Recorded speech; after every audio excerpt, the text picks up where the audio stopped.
अगर आप YouTube, Facebook, Instagram user हैं तो आप सबके फीड में एक व्यक्ति का चेहरा जरूर आया होगा। वो व्यक्ति है यूट्यूबर, सोशल मीडिया इन्फ्लुएंसर और साथ ही बघेली कलाकार मनीष पटेल का। मनीष पटेल जो कभी कॉमेडी वीडियो से लोगों को हंसाते थे और सबके बीच चर्चाओं का विषय बने रहते थे, अब मनीष पटेल एक बार फिर चर्चाओं का विषय बने हुए हैं। और चर्चाओं का विषय मनीष पटेल नहीं है, बल्कि उनके हाथों में लगी हुई यह हथकड़ी है। आज मनीष पटेल सलाखों के पीछे पहुंच चुके हैं, लेकिन अगर किसी चीज की सबसे ज्यादा चर्चा हो रही है तो वह है उनके हाथों में लगी यह हथकड़ी। जैसे ही यह फोटो सोशल मीडिया में आई, पूरा सोशल मीडिया दो धड़ों में बंट चुका है। एक पक्ष जो कह रहा है कि मनीष पटेल कोई ऐसे अपराधी नहीं थे कि जिन्हें हथकड़ी पहना कर ले जाया जाए, और ना ही मनीष पटेल ने ऐसा कोई गंभीर अपराध किया है कि उनको हथकड़ी पहनाना पड़े। वहीं दूसरी ओर जो दूसरा पक्ष है तो वह यह कह रहा है कि मनीष पटेल के हाथों में लगी यह हथकड़ी जायज है और उनके हाथों में जो हथकड़ी लगाई गई है पुलिस द्वारा वह जायज है। अब इन सब के बीच अगर सबसे ज्यादा कोई चर्चा का विषय है तो वह यह है कि क्या मनीष पटेल के हाथों में लगी यह हथकड़ी सही थी या गलत थी, या फिर पुलिस से गलती हो गई। अब इन सभी प्रश्नों को उत्तर खुद नेशन टीवी ने खोजा है, और अब हम आपको बताएंगे कि क्या मनीष पटेल के हाथों में लगी यह हथकड़ी सही थी या गलत थी। सुप्रीम कोर्ट का क्या नियम है, सुप्रीम कोर्ट के क्या गाइडलाइन है, इन सब मामलों में तो आइए आपको बताते हैं। हथकड़ी लगाने पर सुप्रीम कोर्ट के नियम की बात कर ली जाए तो सुप्रीम कोर्ट का नियम यह है कि भारत में किसी भी आरोपी या गिरफ्तार व्यक्ति को रूटीन हथकड़ी नहीं लगाई जा सकती। यानी कि कोई भी व्यक्ति हो, चाहे वो गिरफ्तार आरोपी हो, कैदी हो, चाहे कोई भी, उसे रूटीन तौर पर यानी कि डेली हथकड़ी नहीं लगाई जा सकती।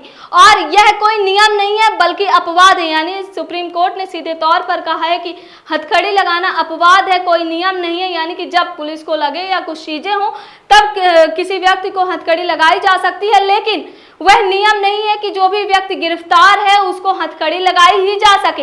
यह कोई नियम नहीं है। अब इसी के अनुसार अब बात कर लेते हैं कि क्या है।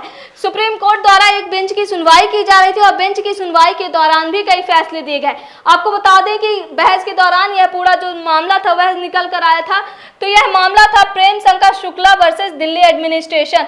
सुप्रीम कोर्ट में सुनवाई हो रही थी, इस दौरान भी ये बात आई थी। तो उसमें सुप्रीम कोर्ट ने कहा था कि हर गिरफ्तार व्यक्ति को स्वतः हथकड़ी पहनाना असंवैधानिक है। कोर्ट ने माना है कि यह व्यक्ति की गरिमा और मौलिक अधिकारों का उल्लंघन है। यानी कि सीधे तौर पर कोर्ट ने कहा है कि हर व्यक्ति की मौलिक अधिकार है, उसका गरिमा है और उसका एक निश्चित आचरण होता है, और उस प्रकार किसी भी व्यक्ति को हथकड़ी पहनाना यह कहीं ना कहीं मौलिक अधिकारों का हनन है। और सीधे तौर पर कहा गया था कि किस प्रकार जो है तो एक व्यक्ति को हथकड़ी पहनाना कोई भी नियम नहीं है।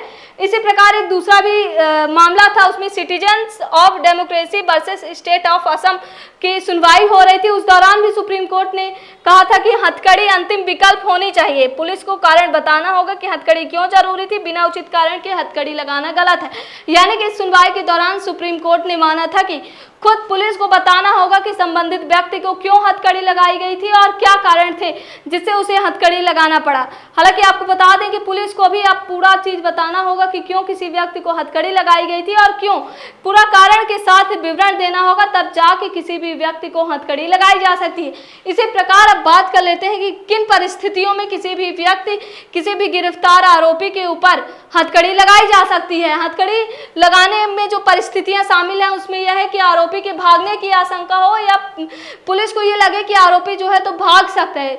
यानी कि अगर पुलिस को आशंका हो कि जो आरोपी है वह भाग सकता है, फरार हो सकता है, तब पुलिस जो है तो आरोपी को हथकड़ी पहना सकता है। और दूसरा बड़ा कारण है कि आरोपी अगर हिंसक हो, ये लगे कि आरोपी द्वारा कुछ भी हिंसा की जा सकती है, तो अपने एवं लोगों के बचाव में भी हथकड़ी पहनाई जा सकती है। एक और कारण है कि आरोपी का गंभीर इतिहास हो, यानी कि जो व्यक्ति को गिरफ्तार किया गया है उसका पहले से भी कोई गंभीर इतिहास रहा हो, जिससे कि पुलिस को लगे कि कुछ न कुछ अनहोनी हो सकती। उन परिस्थितियों में भी आरोपी को जो है तो पूरी जो है तो हथकड़ी पहनाई जा सकती है। इसी प्रकार अगर बात कर ले कि किस प्रकार जो है तो एक व्यक्ति को हथकड़ी पहनाई जा सकती है, तो एक कारण यह भी है कि सुरक्षा का कारण अत्यंत आवश्यक हो, जहां पुलिस के पास कोई सुरक्षित विकल्प ना हो।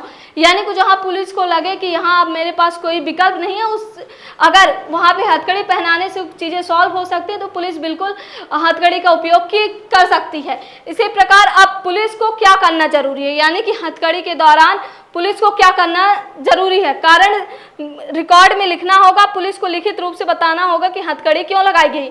यानी कि पुलिस को सीधे तौर पर बताना होगा कि उस व्यक्ति के हाथ में हथकड़ी क्यों लगाई गई है। अदालत मजिस्ट्रेट को बताना होगा, कोर्ट के सामने हथकड़ी लगाने का कारण प्रस्तुत करना होगा। यानी कि अदालत या मजिस्ट्रेट के सामने खुद बताना होगा पुलिस को कि हथकड़ी क्यों लगाई गई थी।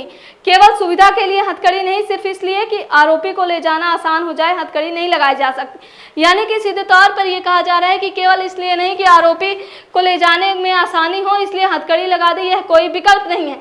इसी प्रकार अब बात कर लेते हैं कि आखिर संविधान क्या कहता है। इस पूरे मामले में संविधान का क्या रुख है, संविधान में क्या लिखा हुआ है, इस पर भी बात करने चाहिए। संविधान के अनुच्छेद 21 में जीवन और व्यक्तिगत स्वतंत्रता का अधिकार, संविधान का जो अनुच्छेद 21 है उसमें जीवन और व्यक्तिगत स्वतंत्रता का अधिकार है। और सुप्रीम कोर्ट ने कहा है कि आरोपी भी इंसान है और उसे सम्मान एवं गरिमा के साथ व्यवहार पाने का अधिकार है।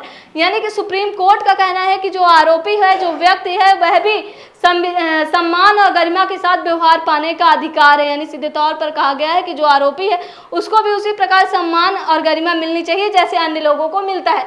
इसलिए सार्वजनिक अपमान, बिना कारण हथकड़ी, मीडिया के सामने प्रदर्शन कोर्ट की नज़र में गलत माना जा सकता है। यानी कि सार्वजनिक अगर किसी जो गिरफ्तार आरोपी है उसका सार्वजनिक तौर पर अपमान किया जाता है, बिना कारण हथकड़ी पहनाई जाती है और मीडिया के सामने प्रदर्शन किया जाता है, तो यह कोर्ट की नज़र में गलत माना जाएगा। यानी कि कोर्ट जो है तो कोर्ट की नज़रों में सीधे तौर पर यह गलत माना जाएगा। अब बात कर लेते हैं महत्वपूर्ण कानूनी सिद्धांत के। हथकड़ी अपवाद है, नियम नहीं। यानी कि हर आरोपी अपराधी नहीं साबित नहीं होता है। यानी कि आरोपी कोर्ट की सुनवाई के बाद ही किसी व्यक्ति को अपराधी कहा जा सकता है, तब तक जब तक कि उसका अपराध ना सिद्ध हो, जब तक कि उसकी चीजें ना सिद्ध हो कि ये व्यक्ति गलत है, तब तक वह अपराधी साबित नहीं होता। जब तक अदालत दोष न सिद्ध करे व्यक्ति आरोपी है, अपराधी नहीं। यानी कि जब तक अदालत का कोई भी फैसला ना आए तब तक व्यक्ति आरोपी है, अपराधी नहीं है। आरोपी और अपराधी में यहाँ पे बहुत बड़ा अंतर है कि जब व्यक्ति का गुनाह सिद्ध हो जाता है तब वह अपराधी बन जाता है और जब गिरफ्तार किया जाता है किसी व्यक्ति को तब वह आरोपी होता है। यदि बिना कारण हथकड़ी लगाई जाए तो आरोपी पक्ष हाई कोर्ट या सुप्रीम कोर्ट जा सकता है, मानवाधिकार उल्लंघन की शिकायत कर सकता है। यानी कि सुप्रीम कोर्ट भी जा सकता है, व्यक्ति हाई कोर्ट भी जा सकता है और अपने मानवाधिकार का उपयोग करके वह दरवाजा खटखटा सकता है। और साथ ही जिस थाने द्वारा, जिन पुलिस वालों द्वारा उनको हथकड़ी लगाई गई थी, उनसे मुआवजा भी मांग सकता है। पुलिस हर आरोपी को सामान्य रूप से हथकड़ी नहीं लगा सकती। हथकड़ी लगाने के लिए विशेष और ठोस कारण होना चाहिए। यानी कि सीधे तौर पर जो है तो कोई विशेष कारण और कुछ चीज़ें होनी चाहिए, तभी किसी व्यक्ति को हथकड़ी लगाना चाहिए और कारण लिखित रूप से दर्ज होना चाहिए। यानी कि सीधे तौर पर खुद पुलिस को लिख कर बताना होगा, रिकॉर्ड रखना होगा कि क्यों किसी व्यक्ति को हथकड़ी लगाई गई है। सुप्रीम कोर्ट ने मानव गरिमा को सर्वोपरि माना है। यानी कि सुप्रीम कोर्ट ने सीधे तौर पर माना है कि जो मानव की गरिमा है वह सर्वोपरि है और सभी को समान गरिमा और सम्मान पाने का अधिकार है। इसी प्रकार अब बात कर ली जाए कि मनीष पटेल के ऊपर लगी हथकड़ी क्या जायज़ थी, क्या सही नहीं थी, यह तो खुद पुलिस वाले बताएंगे। लेकिन जिस प्रकार से ये जो पूरा मामला उठ रहा था कि क्या मनीष पटेल के ऊपर लगी हथकड़ी सही है या नहीं है, इसका फैसला अब आप सब खुद कर सकते हैं। आशा है कि आप सबको हमारा यह वीडियो पसंद आया होगा।